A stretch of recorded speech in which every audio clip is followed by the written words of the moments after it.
দম দিয়ে বাংলাদেশ জামাতে ইসলামী, হেফাজত ও চরমনাই সহ অন্যান্য ইসলামিক দলগুলো ঐক্যবদ্ধ হয়ে গেছে।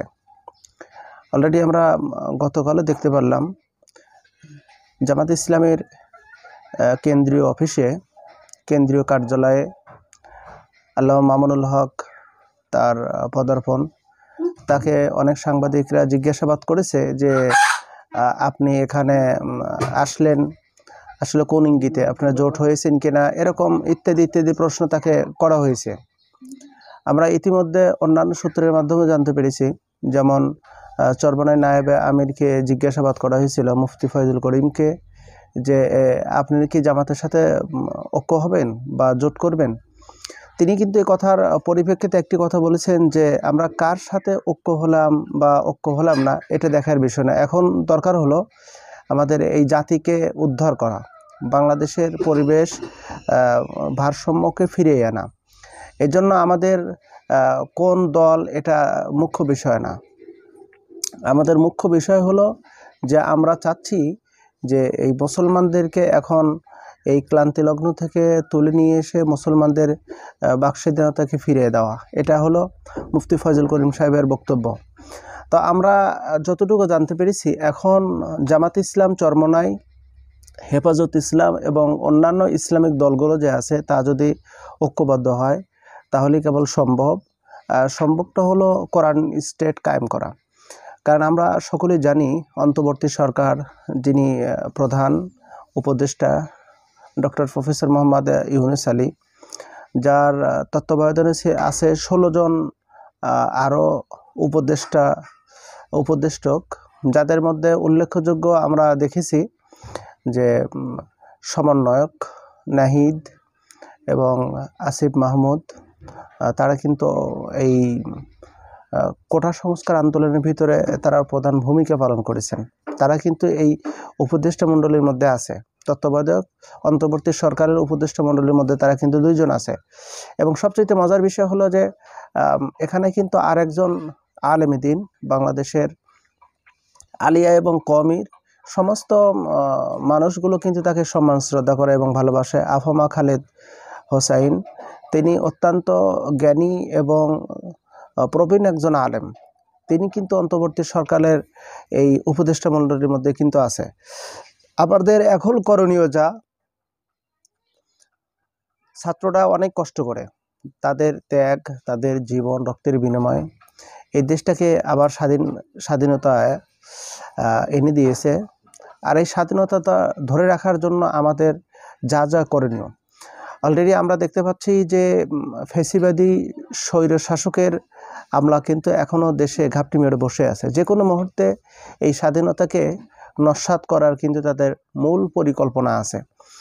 বিশেষ করে বাংলাদেশের সংখ্যালঘু হিন্দু সম্প্রদায়কে দিয়ে বিভিন্ন জায়গায় সমাবেশ এবং বিভিন্ন বিপ্লবী অনুষ্ঠান করাচ্ছে কিন্তু এই হিন্দুরা। আমরা অনেক ভিডিও ফুটেজ দেখেছি যারা এই বিপ্লব করতেছে বা যারা এই সমাবেশ করতেছে, বিশেষ করে শাহবাগে দেখলাম, শাহবাগে হিন্দু সম্প্রদায়ের সনাতন ধর্মাবলম্বীরা ওরা মিছিল করতেছে। তো ওখানে সাংবাদিকরা জিজ্ঞাসাবাদ করছে বেশ কিছু হিন্দুদেরকে, তো নাম জিজ্ঞাসাবাদ করেছে, সে নাম বলেনি এবং তার ঠিকানা জিজ্ঞেস করেছে, সে ঠিকানাও বলছে আমি পরে আপনাকে বলবো। মানে দেখা যাচ্ছে এই সনাতন ধর্ম অবলম্বীরা মিছিল করতেছে, আর এই সুযোগে আওয়ামী লীগের কিছু মুসলমান তারা হিন্দুদের পক্ষে মিছিল করতেছে। তার মানে ওরাও হিন্দু হয়ে গেছে। আস্তাগফিরুল্লাহিল আযীম। দেখেন তাদের চক্রান্তটা কতটা ভয়ঙ্কর। তারা হিন্দুদেরকে দিয়ে উস্কানিমূলক মিছিল মিটিং করাচ্ছে এবং বোঝাচ্ছে যে অন্তর্বর্তী সরকারের আমলে বা এখন যে পরিবেশ হয়েছে, হিন্দুদেরকে মারধর করতেছে, বাড়িঘর ভাঙচুর করতেছে, তাদের মন্দির ভেঙে চুরমার করতেছে। এইটা বহির্বিশ্বকে দেখানোর জন্য তারা মিছিল মিটিং করতেছে। অথচ আমরা যেটা দেখতে পাচ্ছি, গোটা বাংলাদেশের এই মন্দির পাহারায় দিচ্ছে মাদ্রাসার ছাত্ররা, আলেম ওলামারা এবং বিভিন্ন রাজনৈতিক অঙ্গ সংগঠনের নেতৃবৃন্দরা। মন্দির পাহারা দিচ্ছে, কোনো জায়গায় অকারেন্স ঘটনা ঘটেনি, আর সেখানে হিন্দুদেরকে দিয়ে উস্কানি করা হচ্ছে। তার মানে কি, এই বিপ্লবটাকে ধ্বংস করার জন্য, অর্থাৎ এই স্বাধীনতাকে খর্ব করার জন্য স্বৈরতন্ত্র স্বৈরচারীর একদল ব্যক্তিরা কিন্তু ঘাপটি মেরে আছে যে কোনো মুহূর্তে। তাহলে আমাদের করণীয় হলো যাতে ওরা মানে আমাদের এই বিপ্লবটাকে নস্যাৎ করতে না পারে। ফ্যাসিবাদীদের থেকে যে দেশটাকে যে মুক্ত করা হয়েছে, এইটা ওরা যেন ধ্বংস করতে না পারে। আর মজার ইন্টারেস্টিং বিষয় হলো যে আমরা যতটুকু জেনেছি, কুড়িগ্রামের রাজারহাটের ওখানে হিন্দুদের মন্দিরে আগুন লাগানোর জন্য এসেছিল দুর্বৃত্তরা 10 জন, কিন্তু পরবর্তীতে দেখা গেল যে এরাও হিন্দু। এই হিন্দুরাই ওদের মূর্তির অর্থাৎ উপাসনায় তারা পোড়ানোর জন্য এসেছে। 10 জন হিন্দু হাতে নাতে ধরা হয়েছে, সেখানে আর্মিও গিয়েছে। তাহলে একটাবার চিন্তা ভাবনা করে দেখেন যে ওরাই চাচ্ছে ধ্বংস করে, এবং তারা ফোকাসিং করবে এবং চাপটা দিয়ে দেবে কাদের উপরে? জামাত শিবির অথবা নয়তোবা অন্য কোনো রাজনৈতিক দলের উপরে, নয়তোবা এই যে বর্তমান অন্তর্বর্তী সরকার আছে তার উপরে। আসলে এখন আমাদের করণীয় হলো যে খুব দ্রুত জামাত ইসলাম, হেফাজতে ইসলাম এবং চরমনাই সহ সমস্ত ওলামায়ে কেরাম ঐক্যবদ্ধ হয়ে এই দেশটাকে সুরক্ষিত করা। এই দেশটাকে ৭১-এর সময় যে স্বাধীনতা হয়েছিল, তার চাইতে কিন্তু বড় স্বাধীনতা হলো এইটা। ৭১-এর সময় স্বাধীনতা আমরা পেয়েছিলাম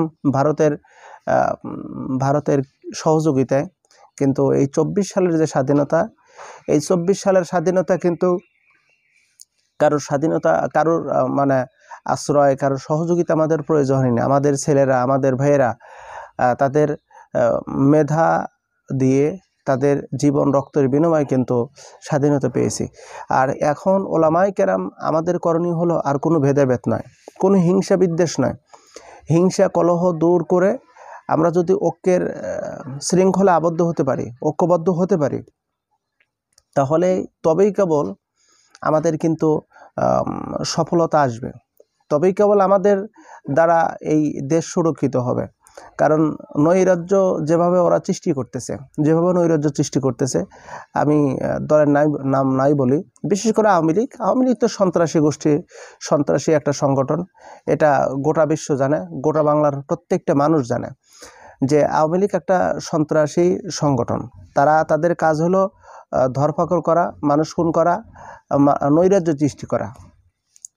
আজকে যে অবস্থা দেশটা পরিণত হয়ে গেছে, আমরা লক্ষ্য করলে আমরা কিন্তু এটা বুঝতে পারবো আমার দেশের অর্থ ঘাটতি এতটা কেন। কারণ হলো আওয়ামী লীগের মানে দফাদার, মানে এক কথা পিয়ন থেকে শুরু করে ওরা প্রত্যেকটা সেক্টরে কিন্তু দুর্নীতির পাহাড় গড়ে তুলেছিল।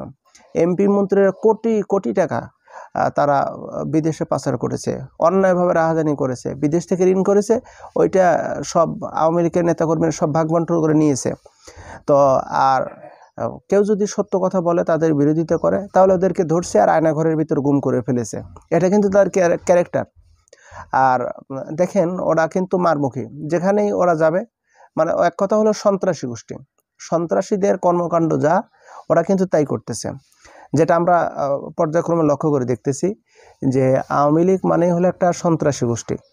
তো অতএব এই সন্ত্রাসী ফ্যাসিবাদী স্বৈরতন্ত্র, এই ফেরাউন, এই নমরুদের কবল থেকে দেশটাকে হেফাজত করার জন্য অনতিবিলম্বে মানে সমস্ত প্রকারের ওলামায়ে কেরাম, জামাত ইসলাম, চরমনাই, হেফাজত, সমস্ত প্রকারের ওলামায়ে কেরাম ঐক্যবদ্ধ হয়ে মানে বাংলাদেশকে সুরক্ষিত করতে, স্বাধীনতা সার্বভৌমত্বকে অটুট রাখতে আমাদের অবশ্যই মাঠে থাকতে হবে, ময়দানে থাকতে হবে।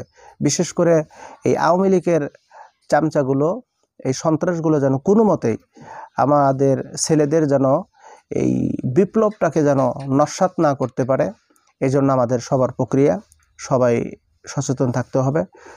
আসুন আমরা সকলেই ঐক্যবদ্ধ হই, আর কোনো হিংসা না, আর কোনো অহংকার না, আমরা সবাই ঐক্যের বন্ধনে ঐক্যের শৃঙ্খলে আবদ্ধ হই। আল্লাহ সুবহানাহু ওয়া তাআলা বাংলাদেশের সমস্ত উলামায়ে কেরামদেরকে ঐক্যবদ্ধ হওয়ার তৌফিক দান করুক। আমিন।